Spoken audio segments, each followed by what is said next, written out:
under the endless desert sky, where the golden sun lingers over the rolling dunes and the night waits with its crown of stars. The heart of Fazza speaks in whispers that become rivers of poetry, carrying love, devotion, and longing across the infinite sands.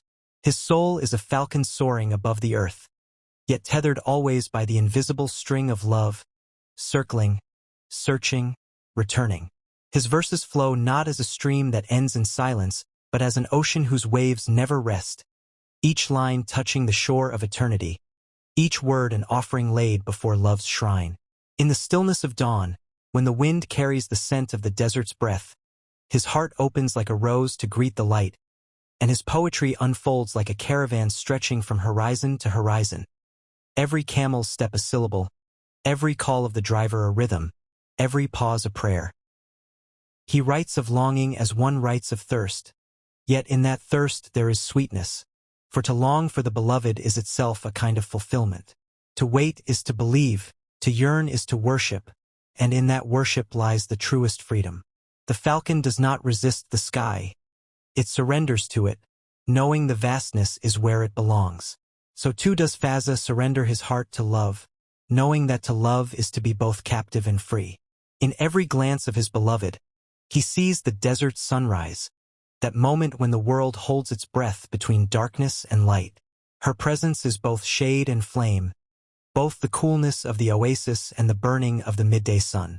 She is paradox, and in that paradox he finds his truth. The night comes, wrapping the desert in silence, and Fazza speaks to the moon as though it were his confidant. He asks it to carry his secrets, to shine upon the face of his beloved wherever she may be, to remind her that though distance stretches like endless dunes, love has no boundary. Stars scatter like pearls across the velvet sky, each one to him a reflection of her eyes. He remembers her laughter, a sound like water spilling over stone, quenching a thirst he never knew he carried until it was gone. He remembers the way her presence turns silence into music, and absence into longing that grows like a flame hidden beneath ashes. The desert teaches patience, teaches endurance. Fazza learns from it as he writes. Just as the traveler waits for the oasis, so too does he wait for the glance, the word, the touch of his beloved. Each line he writes is a step through the sands, each verse a call into the vastness, each pause the breath between one heartbeat and another. He speaks of loyalty, not as duty, but as devotion chosen freely, the kind that does not break even when storms rise, even when distances widen, even when silence deepens. For true love does not waver. It is the desert itself, vast, eternal, unyielding, yet full of hidden treasures for the one who seeks with faith. He dreams of riding beneath the stars, his horse carrying him swift as the wind. In the golden hush of the desert where silence stretches wider than the sea and the sands rise like waves of eternity, the voice of Fazza carries, soft yet eternal, a song of longing and belonging, a prayer woven into the rhythm of the wind. The horizon bends to his words, as if the earth itself bows before the depth of his heart. His verses are not mere lines but journeys carved into time, like the footprints of camels moving steadily across endless dunes, never fading, always forward. The desert knows his name, the falcons rise when he speaks, and the stars lean closer to listen, for they recognize a spirit bound by love, honor, and the eternal call of destiny. He speaks of love not as a fleeting fire but as an ocean deep, a bond that travels beyond distance, beyond the veil of the seen and unseen.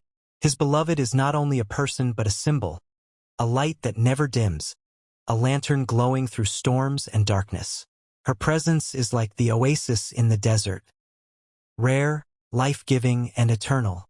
Every verse he writes is a drop of water for the thirsty heart, every sigh a breeze that cools the burning sands. His words are carved from longing, yet they bloom with hope, carrying both the ache of distance and the sweetness of devotion. The falcon in his verses is more than a bird.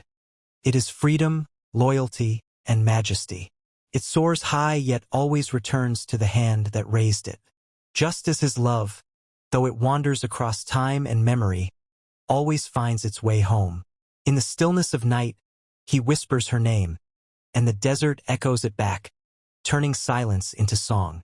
The stars above seem to rearrange themselves to write her name across the sky, and the moon, silver and patient, becomes his confidant. The night does not hide his sorrow, nor his joy. Instead, it becomes the ink in which he writes, endless and flowing. Each dune becomes a stanza, each horizon a verse, each wind a chorus carrying his words farther than footsteps could ever reach. His poetry is not bound by pages. It is boundless like the desert, shifting, eternal, alive. Love becomes a compass guiding him, not to an end, but to an everlasting journey. In his heart there is no final destination, only the endless road of devotion where each step deepens his vow.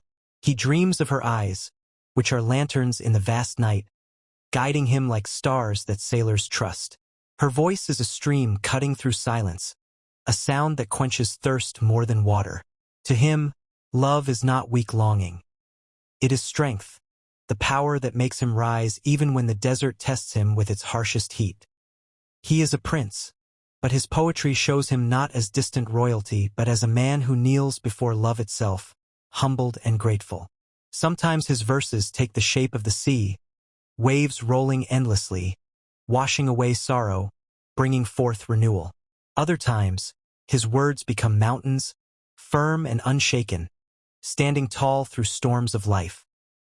He speaks of patience as the truest companion of love,